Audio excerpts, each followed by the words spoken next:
Assalamualaikum warahmatullahi wabarakatuh.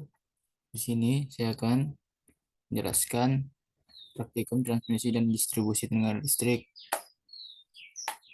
Nama saya Rahmat Maulana, NIM F1B020116.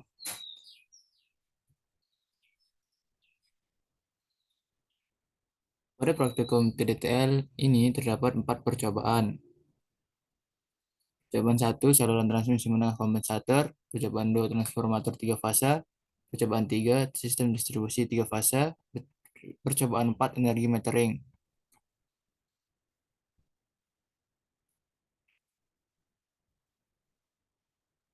Di percobaan 1 ini, saluran transmisi menengah kompensator.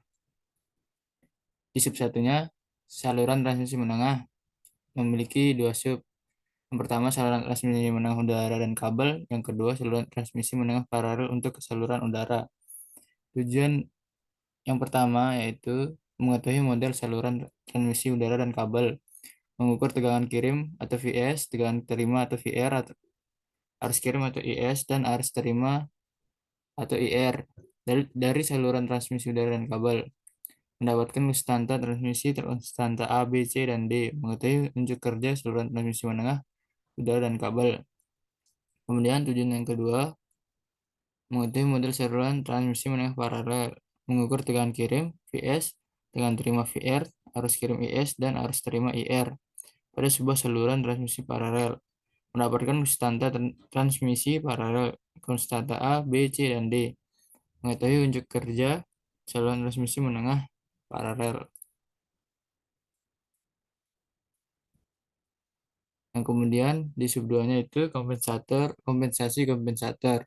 Tujuan percobaannya mengetahui model dan cara pemasangan kompensator, mengukur tegangan kirim VS, tegangan terima VR, arus kirim IS, dan arus terima IR pada sebuah saluran transmisi yang dikompensasi dengan kompensator. Yang ketiga, mendapatkan kompensasi kompensator terbaik untuk perbaikan unjuk kerja saluran transmisi menengah. Pengertiannya yaitu suatu sistem transmisi. Suatu sistem tenaga listrik yang berfungsi melayani penyaluran tenaga listrik dari pusat pembangkit sampai ke sistem distribusi. Saluran transmisi dibedakan menjadi 3 saluran, yaitu saluran transmisi pendek, saluran transmisi menengah, dan saluran transmisi panjang. Kemudian model transmisi paralel, yaitu sebuah sistem transmisi daya terdiri dari beberapa saluran transmisi yang dihubungkan secara paralel untuk memperbaiki keandalan sistem dan mengurangi kerugian daya. Kompensasi kompensator pada saluran transmisi jarak jauh dengan tegangan ekstra tinggi atau tegangan ultra tinggi membutuhkan peralatan kompensasi. Hal ini terutama dimaksudkan untuk mengontrol tegangan kerja di setiap titik panjang saluran. Kemudian langkah-langkah percobaannya pada sub 1, saluran transmisi menengah udara, buat rangkaian, kemudian set parameter saluran, set beban RL, hubungkan input rangkaian dengan suplai 3 fasa, posisikan switch pada posisi 1 dan atau tegangan kiri sampai didapatkan VLN pada sisi terima sebesar 220 volt. Kemudian catat apa aja yang kemudian catat apa aja hasilnya dari tegangan kirim, tegangan terima, arus kirim, dan arus terima. Kemudian variasikan nilai parameter saluran resistansi, induktansi sesuai langkah percobaan. Kemudian apabila semua data untuk tabel, maka dapat dimatikan suplai AC 3 fasa. Sama halnya dengan saluran transmisi menengah kabel. Kemudian langkah percobaan yang sub 2, buatlah rangkaian percobaan seperti pada gambar.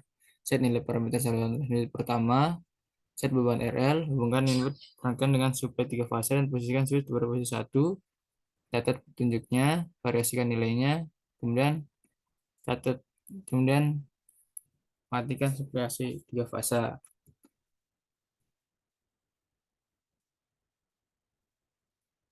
Data hasil sub 1, data tabel hasil pengamatan saluran transmisi menengah udara dan kabel. Yang pertama, saluran transmisi menengah udara, yang kedua saluran transmisi menengah kabel, yang ketiga ada hasil pengamatan saluran transmisi menengah paralel. Ya, dapat dilihat pada tabel tersebut data hasil. Kemudian analisis hasil pengamatan saluran transmisi menengah udara.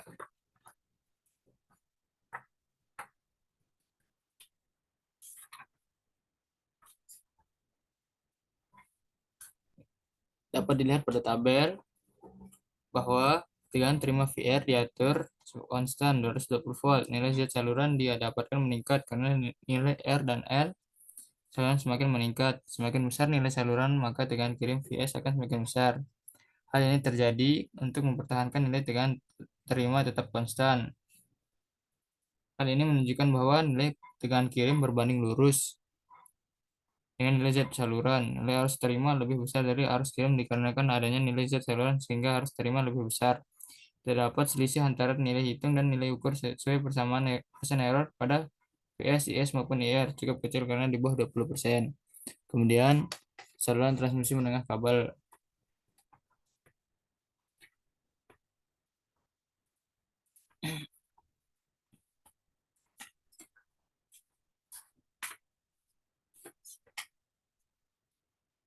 Semakin besar nilai Z saluran, maka didapatkan nilai Vs semakin besar. Untuk mempertahankan nilai tegangan terima tetap konstan, didapatkan nilai Is dan IR cenderung konstan. Terdapat selisih antara nilai hitung dengan nilai ukur sesuai persamaan persen error. Persen error pada Vs dan IR cukup kecil karena di bawah 20%.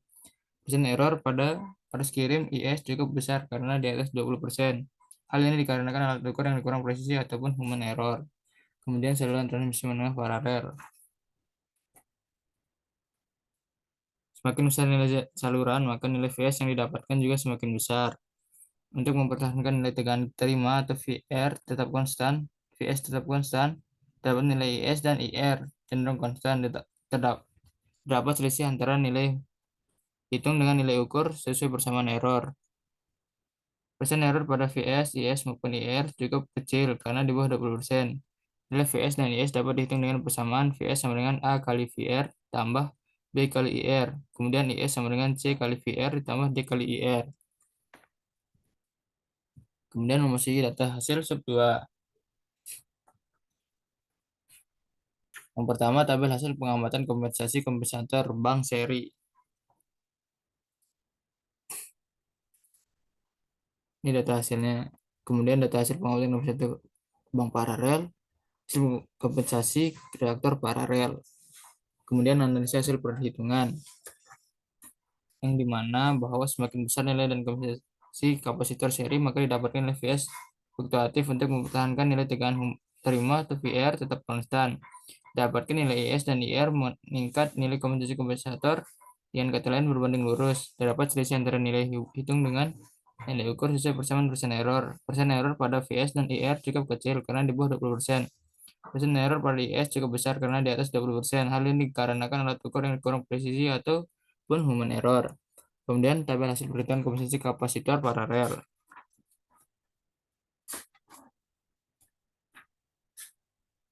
Semakin besar nilai kompensasi kapasitor paralel, maka didapatkan nilai Vs semakin kecil. Untuk mempertahankan nilai VR tetap konstan, didapatkan nilai Is dan IR meningkat seiring meningkatnya nilai kompensasi kapasitor dengan kata lain berbanding lurus.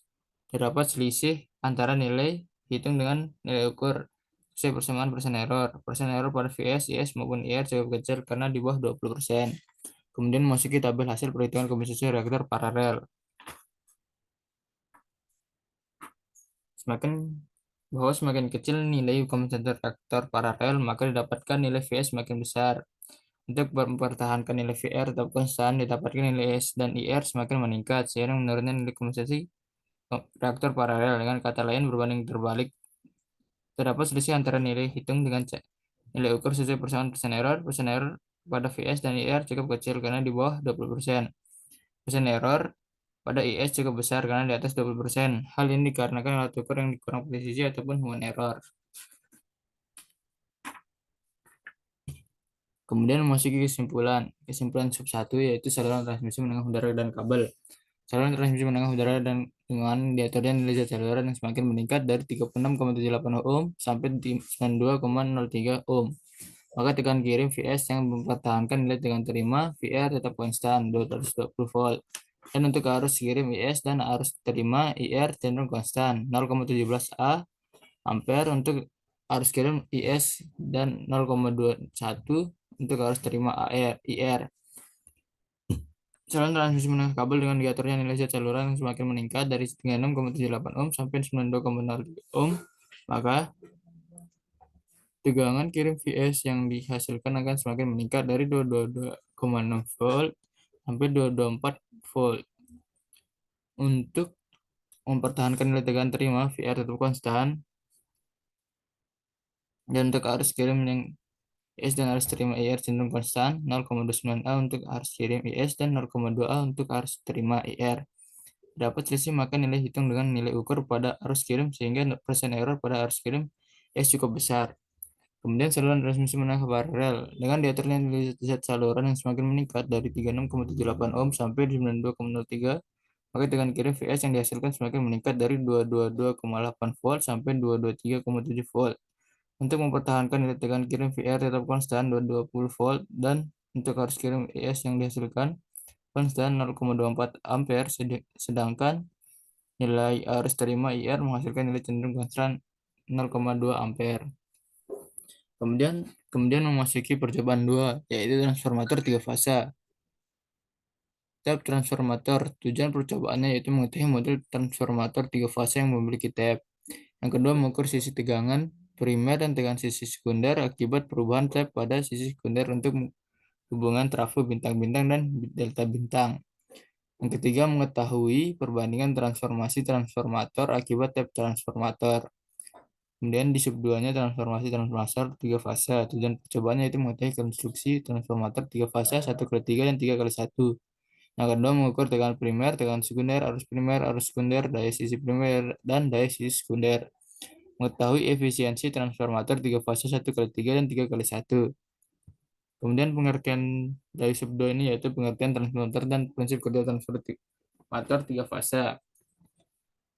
Yang pertama, transformator adalah peralatan listrik yang sangat vital dalam proses pembangkitan maupun transmisi energi listrik karena transformator dapat menaikkan atau menurunkan tegangan yang diterima dari pembangkit listrik agar tegangannya disesuaikan dan bisa ditransmisikan sampai ke beban rumah tangga. Tap changer adalah alat yang berfungsi untuk mengubah perbandingan bilitan transformator untuk mendapat tegangan operasi pada sisi sekunder sesuai yang dibutuhkan oleh tegangan jaringan atau beban. Kemudian prinsip kerja dari sebuah transformator adalah ketika kumparan primer dihubungkan dengan sumber tegangan bolak-balik, perubahan arus listrik pada kumparan primer menimbulkan medan magnet yang berubah. Kemudian transformator 3 fasa yaitu pada umumnya digunakan untuk menyalurkan tenaga listrik pada sistem tegangan 3 fasa atau arus bolak-balik. Pada sisi primer dan sisi sekunder masing-masing mempunyai lilitan yang identik dengan 3 buah transformator satu fasa. Yang ujung kumparan primer dan sekunder dapat disambung atau dihubungkan secara bintang atau delta atau segitiga. Langkah-langkah percobaannya di sub 1 yaitu buat rangkaian, kemudian hubungi input rangkaian dengan supply, kemudian atur supply, kemudian atur nilai tegangan. Yang kelima, catat penunjukan voltmeter. Yang keenam, ulangi langkah 1 sampai ke 5. Yang ketujuh, apabila semua data untuk tabel didapatkan, maka matikan suplai AC sebelum rangkaian percobaan dilepaskan. Kemudian di sub 2 sama seperti sub 1. Yang pertama buatlah rangkaian percobaan, yang kedua atur power supply, yang ketiga atur nilai tegangan primer, yang keempat catat hasil, yang kelima ulangi langkah 1 sampai ke 5, yang keenam apabila semua data maka power supply dapat dimatikan. Data hasil sub 1 dan sub 2. Sub 1 yaitu hasil pengamatan percobaan tab transformator dapat dilihat pada tabel tersebut. Yang kedua, tabel hasil pengamatan percobaan transformasi transformator hubung bintang-bintang dapat dilihat pada tabel. Kemudian tabel hasil pengamatan percobaan transformasi transformator hubung bintang delta dapat dilihat pada tabel tersebut juga. Kemudian analisis sub 1, tabel hasil perhitungan rasio transformator hubungan bintang-bintang yaitu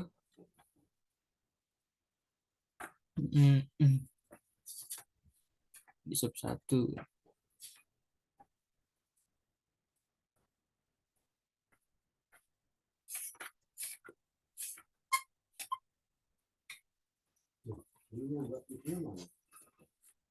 Dapat di Indonesia bahwa semakin besar nilai pada tegangan primer PIP yang diberikan yaitu 100, 150, 180, 200, dan 220 volt dengan tab trafo konstan yaitu 5%. maka tegangan sekunder yang didapatkan semakin meningkat, yaitu 66,1, 98,5, 117,3, 130,2, dan 144,8. Hal ini sesuai dengan persamaan, yaitu VP per VS sama dengan NP per NS, yang dimana VP sama dengan tegangan primer, VS tegangan sekunder, NP lilitan primer, NS lilitan sekunder. Kemudian tabel hasil perhitungan rasio transformator terhubungan delta bintang.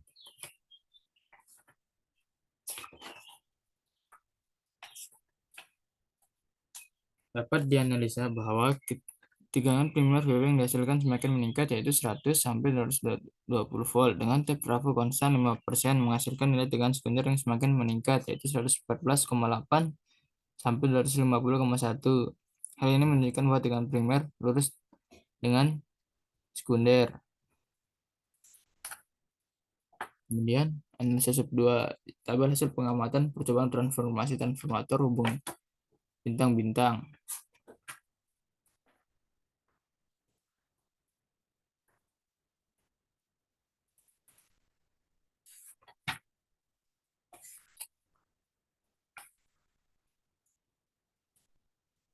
Dapat dianalisa bahwa trafo 1/3 diberikan beban resistif yang bernilai konstan 100 dan pada beban induktif diberikan nilai yang semakin meningkat dari 0,4 sampai 1,0. Dengan primer diatur konstan 220 volt dan arus primer didapatkan nilai semakin menurun dari 0,20 sampai 0,10. Sehingga nilai daya input atau PN semakin menurun dari 44 W sampai 22 W. Sesuai dengan persamaan PN sama dengan VP kali IP. Kemudian hasil penguatan pertumbuhan transformasi transformator hubung Y delta.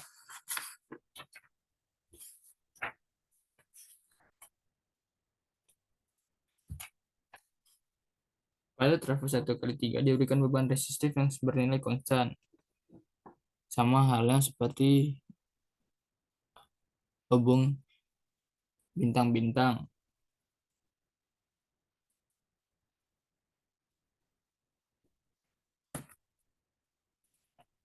Kesimpulan. Kesimpulan sub 1, pada hubung bintang-bintang dan daya hubung delta bintang menggunakan trafo 3 fase 1/3 dengan nilai tiap trafo yang diberikan semakin menurun, yaitu 5% sampai 15%, dengan tegangan primer yang diatur semakin besar, yaitu 1 sampai 220 volt. Pada pengambilan data tiap trafo, nilai yang didapatkan semakin meningkat seiring bertambahnya tegangan primer atau VP yang diberikan. Hal ini berarti tegangan primer berbanding lurus dengan tiap trafo. Yang kedua, pada hubung bintang-bintang dan delta bintang, di mana nilai tiap trafo yang digunakan semakin kecil, yaitu 5% sampai min 15%.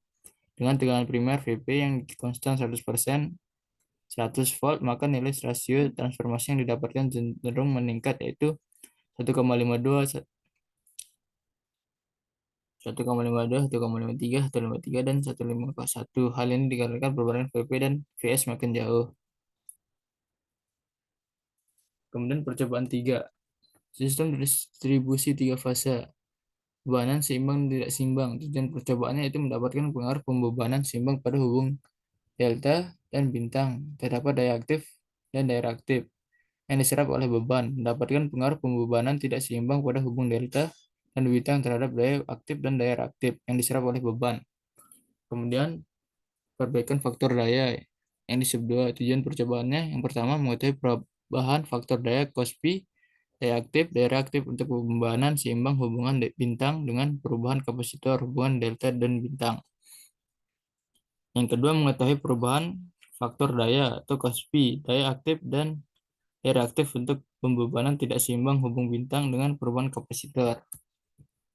Pengertiannya yaitu pembebanan seimbang pada sistem distribusi tiap fase, jumlah daya disalurkan operator 3 fase karena daya pada setiap fase bernilai sama. Beban yang diseimbangkan menarik daya secara mendadak menjadi nol. Relasi fase menuntut agar dua fase yang lain harus setengah amplitudonya. Kemudian faktor daya adalah perbandingan daya aktif dan daya semu atau kosinus sudut daya aktif. Penambahan faktor daya atau kompensasi dibagi menjadi dua berdasarkan pemasangan kompensasi kapasitor, yaitu kompensasi seri dan kompensasi shunt paralel. Dalam sistem tenaga listrik dikenal tiga jenis faktor daya. Yang pertama, faktor daya utility, faktor daya terbelakang atau lagging, faktor daya mendahului atau leading. Kemudian langkah percobaan sub 1 yaitu buat rangkaian, atur beban, berikan supply, nyalakan alat ukur, catat tegangan kirim, tegangan terima, arus line, hubungan delta, arus fasa, arus netral, hubungan bintang, daya satu fasa, daya tiga fasa, daya reaktif, dan faktor daya. Kemudian ulangi langkah tersebut. Kemudian apabila semua hasil pengamatan untuk tabel selesai, matikan supply. Kemudian langkah percobaan sub 2. Buatlah rangkaian percobaan seperti pada gambar. Gunakan data pada percobaan pertama atau percobaan pembebanan seimbang tidak seimbang yang mempunyai faktor daya paling rendah.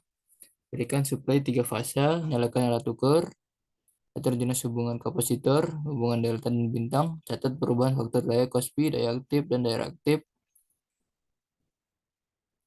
Ulangi langkah 6. Apabila semua hasil pengamatan selesai, matikan supply-nya.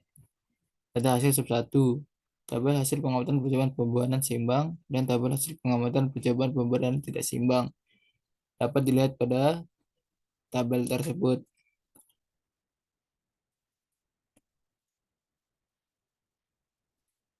Kemudian analisa hasil pengamatan dapat dilihat pada tabel tersebut. Tabel hasil pengamatan beban seimbang, tabel hasil pengamatan beban tidak seimbang, tabel hasil pengamatan beban seimbang 3 fasa, tabel hasil pengamatan beban tidak seimbang 3 fasa.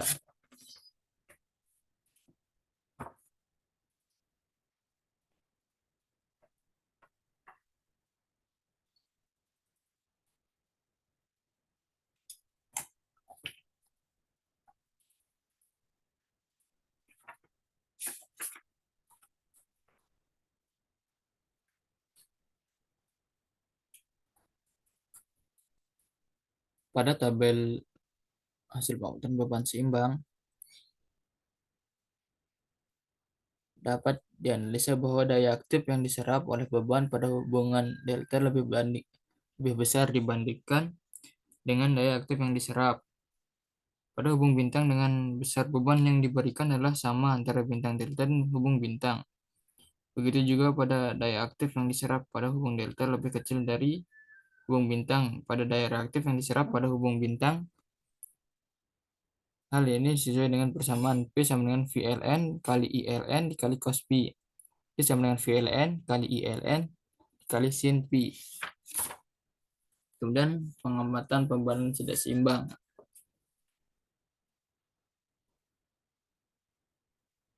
Daya aktif dan daya reaktif yang didapatkan pada hubung bintang dan delta tidak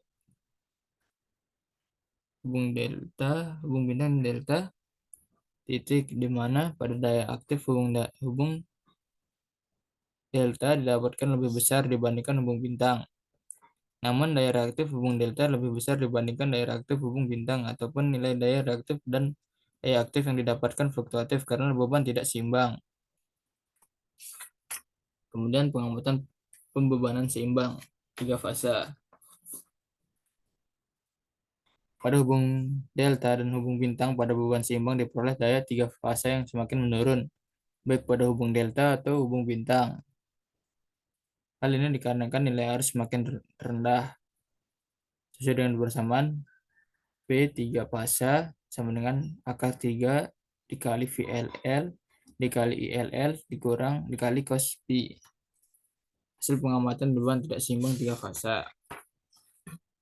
Berdasarkan tabel di atas dapat dianalisa bahwa pada hubung bintang, beban tidak seimbang dengan pembebanan variasi pada tiap fase didapatkan nilai 3 fase yang semakin menurun, sedangkan pada hubung delta didapatkan nilai 3 fase yang sama juga semakin menurun. Hal yang disebabkan nilai arus semakin kecil. Kemudian kesimpulan. Di sub 1 pada percobaan yang telah dilakukan, dapatkan nilai pada pembebanan seimbang semakin besar. Beban yang diberikan maka arus yang didapatkan semakin menurun. Pada hubungan delta dan bintang pada percobaan pembebanan beban tidak seimbang dengan nilai beban yang digunakan bervariasi, maka arus yang didapatkan semakin meningkat. Hal ini dikarenakan arus berbanding lurus dengan nilai konstanta A, B, C, dan D. Daya aktif dan daya reaktif pada pembebanan seimbang pada hubung delta dan bintang dipengaruhi oleh besar nilai beban yang semakin membesar, sedangkan daya yang diperoleh semakin kecil.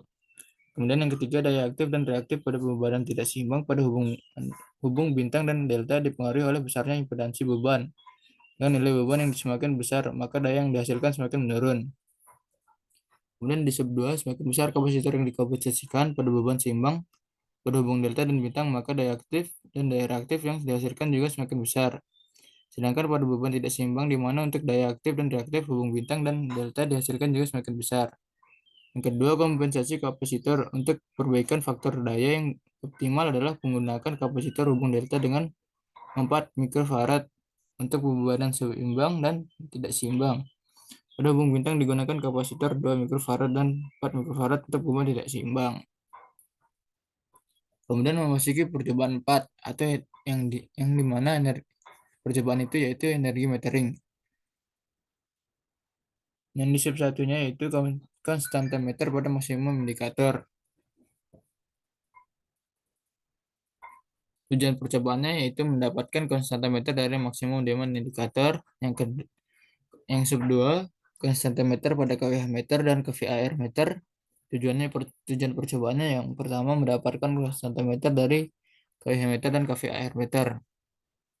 Kemudian yang sub 3 menghitung daya dengan konstantometer. Tujuan percobaannya yang pertama mendapatkan konsumsi daya aktif dengan menggunakan konstantometer kWh meter. Yang kedua mendapatkan konsumsi daya reaktif dengan menggunakan konstantometer kVAR meter. Pengertian pengertian dari sub bab 4 percobaan 4 nih yaitu ada MDI, ada kWh meter, ada kVAR meter. MDI adalah maksimum demand indikator, alat yang digunakan untuk mengukur jumlah maksimum energi listrik yang dibutuhkan oleh konsumen tertentu selama periode waktu tertentu. Tipe-tipe MDI yang pertama Wright Maximum Demand Indicator, yang kedua MERS Price Maximum Demand Indicator. Kemudian kWh meter adalah alat yang digunakan untuk mengukur energi arus bolak-balik, merupakan alat ukur yang sangat penting untuk kWh yang diproduksi, disalurkan, ataupun kWh yang dipakai konsumen-konsumen listrik. Kemudian kVAR meter. kVAR meter adalah instrumen ukur listrik yang mengukur energi reaktif dalam satuan var atau jam atau kVAR jam. Alat ukur ini digunakan untuk pengukuran energi listrik komersial. Langkah percobaan di sub 1, persiapkan alat, rangkai peralatan, nyalakan sumber tegangan, setting nilai resistor, catat daya pada wattmeter arus tegangan. Gunakan stopwatch untuk mengetahui waktu sekali putaran piringan pada MDI. Di sub 2, persiapkan alat, rangkai, nyalakan sumber tegangan, setting nilai resistor, catat daya pada wattmeter arus tegangan, gunakan stopwatch, lakukan perubahan beban resistor yang tertera. Setelah selesai melakukan pengukuran pencatatan, matikan sumber tegangan. Sub 3, persiapkan alat percobaan. Yang kedua, rangkai peralatan. Yang ketiga, menyalakan sumber tegangan. Yang keempat, setting nilai resistor. Yang kelima, catat daya aktif, reaktif, wattmeter arus tegangan. Gunakan stopwatch, lakukan perubahan beban resistor. Setelah selesai melakukan pengukuran catatan, matikan sumber tegangan. Data hasil yang di sub 1, tabel hasil pengamatan konstantometer dari maksimum demand indikator dapat dilihat pada tabel. Yang sub 2, tabel hasil pengamatan konstantometer dari kWh meter dan kVAR meter tertera pada tabel tersebut. Kemudian sub 3, tabel hasil pengamatan konsumsi daya aktif dan reaktif menggunakan konstantometer dapat dilihat pada tabel. Kemudian analisa hasil pengamatan di sub 1.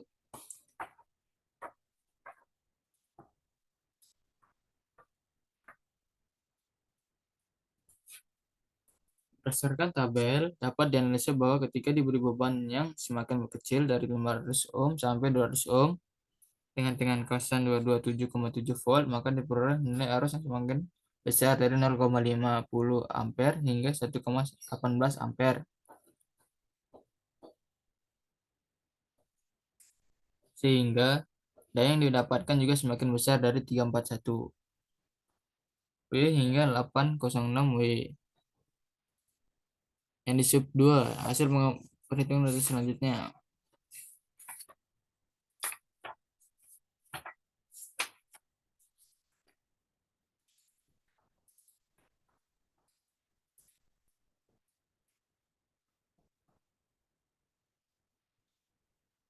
Dapat dianalisis bahwa semakin kecil nilai R dari 500 ohm hingga 200 ohm dengan tegangan yang konstan 288 volt, maka diperoleh nilai arus dan daya total yang semakin meningkat. Nilai daya dipengaruhi oleh arus dan nilai daya dipengaruhi oleh arus dan dipengaruhi oleh nilai R. Sesuai dengan persamaan I sama dengan V per R, P sama dengan 3 kali V kali I kali cos P. Sub 3, hasil pengamatan konsumsi daya aktif dan reaktif menggunakan konstantometer.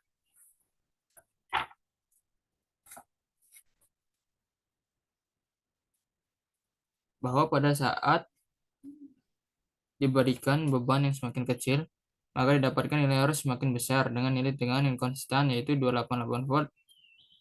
Nilai arus yang didapatkan semakin besar disebabkan karena arus berbanding terbalik terhadap beban sesuai dengan persamaan I sama dengan V kali I bagi R.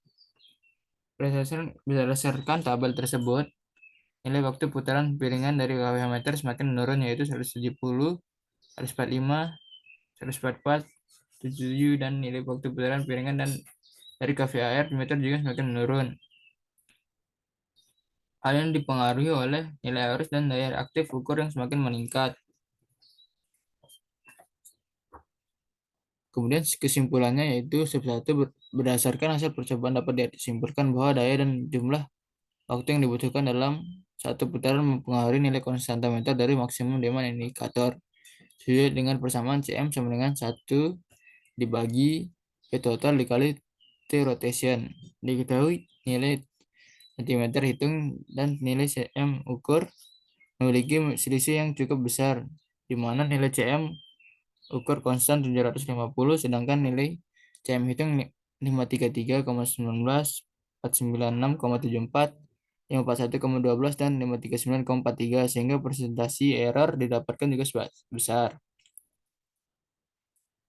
Sub 2, berdasarkan hasil percobaan dapat disimpulkan bahwa ketika beban resistif yang diberikan menurun, didapatkan nilai konstantometer dari kWh meter ukur konstan 120 dan nilai konstanta hitung meningkat dari 100,61 sampai 155,50. Sedangkan konstantometer dari kVAR meter ukur konstan 75 dan nilai konstanta hitungnya semakin menurun dari 123,77 sampai 91,82. Selisih antara konstantometer ukur dengan konstantometer hitung cukup besar, sehingga didapatkan persentase error yang besar juga. Kemudian memasuki sub 3, yaitu semakin meningkat berkurangnya nilai beban. Seiring dengan berkurangnya nilai beban, hal ini mengakibatkan waktu yang dibutuhkan piringan untuk mencapai satu putaran sedikit. Dapatkan nilai daya aktif ukur adalah 210, 241, 363,302 dan hasil dari daya aktif hitung adalah 176,47, 206,90, 263,16, 389,61 sesuai dengan persamaan P hitung sama dengan 1 per konstanta meter dikali waktu per rotasi. Kemudian yang kedua, daya reaktif semakin meningkat seiring dengan berkurangnya nilai beban. Hal ini mengakibatkan waktu yang dibutuhkan piringan untuk mencapai satu putaran sedikit. Mendapatkan hasil daya reaktif ukur adalah 117, 134, 147, 168. Dan hasil dari daya reaktif hitung adalah 163, 93,55, 197,53, 201,68, 205,13 sesuai dengan persamaan Q hitung sama dengan 1 per konstanta meter dikali waktu per rotasi. Sekian dari saya. Assalamualaikum warahmatullahi wabarakatuh. Terima kasih.